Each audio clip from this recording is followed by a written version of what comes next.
चला तर मंडळी, आज करूयात सर्दी खोकल्यावरती रामबाण उपाय ठरणारी, त्याचबरोबर तुमची रोगप्रतिकारक क्षमता वाढवणारी आणि अगदी लहानांपासून मोठ्यांपर्यंत सगळ्यांसाठीच गुणकारी असणारी अशी ही रेसिपी। ही एकदाच बनवून ठेवली की 2-3 महिने व्यवस्थित टिकते।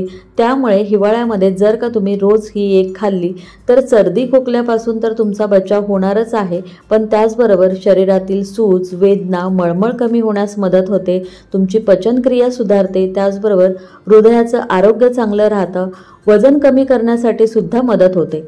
तर ही कशी बनवायची ते बघूयात। त्यासाठी इथे मी 150 ग्रॅम आलं घेतलेलं आहे। आलं घेताना आपल्याला कोवळं आल्याचा वापर करायचा आहे, जून आलं किंवा निबर आलं आपल्याला घ्यायचं नाही। इथे आपण आल्याचा जास्त वापर करणार आहोत। आलं खूप जास्त तिखट असतं, त्यामुळे कोवळ्या आल्याचा वापर करायचा जे कमी तिखट असतं।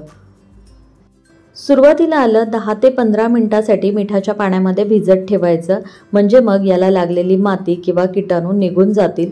2-3 पाण्याने आलं स्वच्छ धुवून घ्यायचं, त्यानंतर एका कोरड्या सुती कपड्याने आपल्याला पुसून घ्यायचं आहे।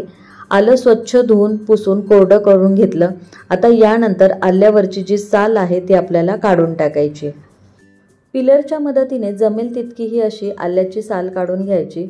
इथे मी पिलरचा वापर करत आहे, तुम्हाला हवं असेल तर चमच्याने किंवा सुरीच्या मदतीने आल्याची साल काढून घ्यायची। तर हे बघा, पिलरने फटाफट याची साल निघते।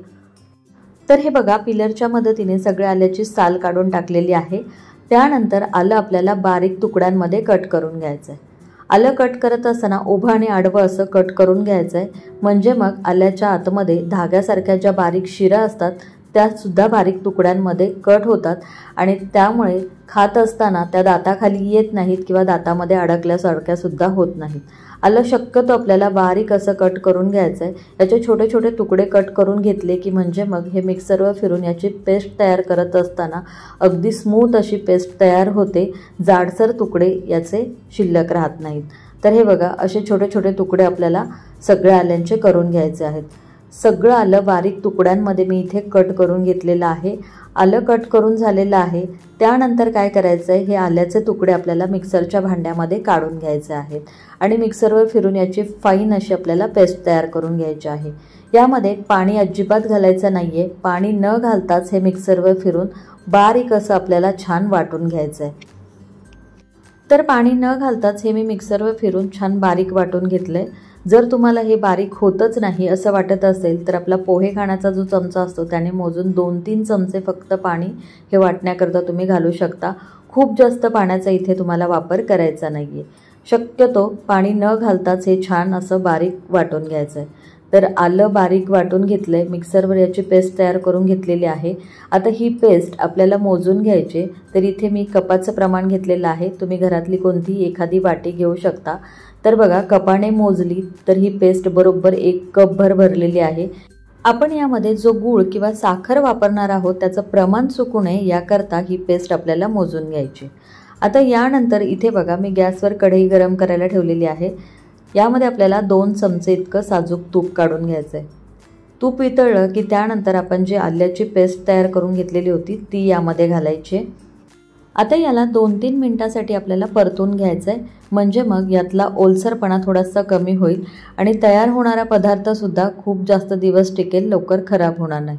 जर का तुम्ही यामध्ये पाणी घातलेलं असेल तर याला थोडंसं जास्त परतून घ्या। तर हे बघा, 2-3 मिनिटं मी याला परतून घेतलं। आता त्यानंतर यामध्ये आपण घालणार आहोत 1 कप भर साखर। तर इथे मी साखरेचा वापर केलेला आहे, याऐवजी तुम्ही 1 कप बारीक चिरलेला गूळसुद्धा घालू शकता। 1 कप आल्याची पेस्ट होती आणि त्यासाठी इथे आपण 1 कप साखरेचा वापर केलेला आहे। साखर घातली की गॅस मंदच ठेवायचा आणि साखर वितळेपर्यंत याला सतत आपल्याला परतत राहायचं आहे। इथे आपण साखरेचा वापर केलेला आहे, याऐवजी तुम्ही गूळसुद्धा वापरू शकता, पण गुळामुळे या पदार्थाला थोडासा वास येऊ शकतो किंवा तो मऊ पडू शकतो, पण साखर वापरल्यामुळे साखर थोडंसं प्रिझर्वेटिव्हचं काम करते, त्यामुळे हा पदार्थ खूप दिवस टिकतो, मऊसुद्धा पडत नाही। तुम्हाला हवं असेल तर तुम्ही गुळाचा सुद्धा वापर करू शकता। तर हे बघा, साखर पूर्णपणे वितळलेली आहे आणि हे मिश्रण आहे ना पातळ झालेलं आहे। आता गॅस आपल्याला मंद ते मध्यम ठेवायचा आहे आणि याला सतत परतत राहायचं आहे तोपर्यंत जोपर्यंत ह्या मिश्रणाला दाटसरपणा येत नाही। त्याला सतत एकसारखं ढवळत राहायचं आहे, म्हणजे मग मिश्रण कढईच्या किंवा पॅनच्या तळाशी चिकटणार नाही। तर हे बघा जवळपास 6 ते 7 मिनिटं झालेली आहेत। हे मिश्रण मी परतून घेत आहे, पण यातला पाण्याचा अंश अजून पूर्णपणे कमी झालेला नाहीये। हे मिश्रण थोडंसं ओलसरच आहे, त्यामुळे आपल्याला आणखीन 3 ते 4 मिनिटं याला परतून घ्यायचं आहे। गॅस मंदच ठेवायचा आहे आणि पुन्हा एकदा याला मंद गॅसवरती 3-4 मिनिटं आपल्याला परतून घ्यायचं आहे। कढईच्या कडेने साखर जमा झालेली आहे, ती थोडीशी पांढरट दिसायला लागली आहे, त्यामुळे हे मिश्रण आपल्याला फक्त 3-4 मिनिटं आता शिजवून घ्यायचं आहे। तुम्ही इथे बघू शकता मिश्रण घट्ट व्हायला सुरुवात झालेली आहे, कढईच्या तळाशी किंवा बुडाशी ते चिकटत नाहीये।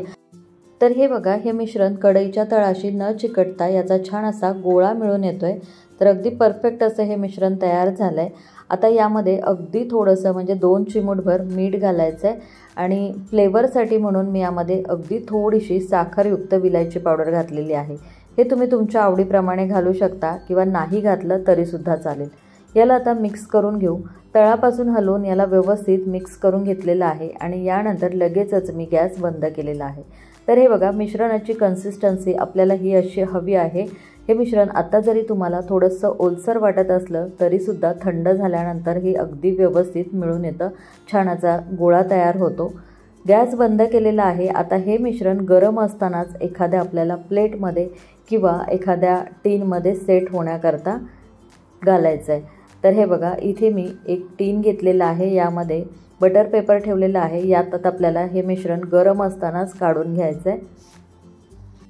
हे मिश्रण सेट करण्याकरता इथे मी चौकोनी आकाराचा टिफिन घेतलेला आहे। तुम्हाला हवं असेल तर तुम्ही एखाद्या प्लेटमध्ये सुद्धा हे सेट करू शकता। प्लेटला थोडंसं तूप लावून घ्यायचं आणि त्यानंतर मिश्रण व्यवस्थित प्लेटमध्ये पसरवून घ्यायचं आहे। तर इथे बघा टिफिनमध्ये मी एकसारखं असं हे मिश्रण पसरून घेतलेलं आहे।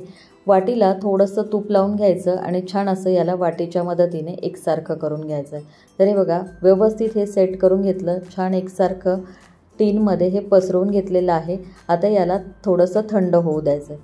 मिश्रण थोडंसं थंड होऊन कोमट झालं की लगेच याच्यातनं आपल्याला वड्या कट करून घ्यायच्यात। तर आज इथे आपण आहे ना आलेपाक वड्या बनवतोय, त्यासाठी इथे आपण या वड्या कट करत असताना खूप जास्त मोठ्या आकाराच्या वड्या न कट करता थोड्याशा छोट्या छोट्या आकाराच्याच वड्या आपल्याला कट करायच्या आहेत, कारण आलं हे उष्ण असतं आणि त्याचबरोबर ते तिखटसुद्धा असतं। त्यामुळे जर मोठ्या आकाराच्या वड्या तयार केल्या तर त्या तितक्या खाल्ल्या जात नाही, म्हणून काय करायचं अशा छोट्या छोट्या आकारांमध्येच आपल्याला वड्या कट करून घ्यायच्यात। हे मिश्रण थोडंसं कोमट असतानाच आपल्याला वड्या कट करून घ्यायच्यात। गार झाल्यानंतर जर तुम्ही वड्या कट करायला जाल तर त्या तितक्याशा चांगल्या कट होणार नाहीत, किंबहुना याचे तुकडे होतील। तर हे पूर्णपणे थंड झालं की या वड्या आपल्याला टीनमधून किंवा प्लेटमधून मोकळ्या करून बाजूला काढून घ्यायच्या आहेत। तर अशा रीतीने अगदी घरच्या घरी सर्दी खोकल्यावर गुणकारी असणाऱ्या या आलेपाक वड्या बनून तयार होतात। तर तुम्ही सुद्धा या वड्या नक्की करून बघा आणि आजची रेसिपी तुम्हाला कशी वाटली हे कमेंट्स बॉक्समध्ये कमेंट करून सांगायला अजिबात विसरू नका।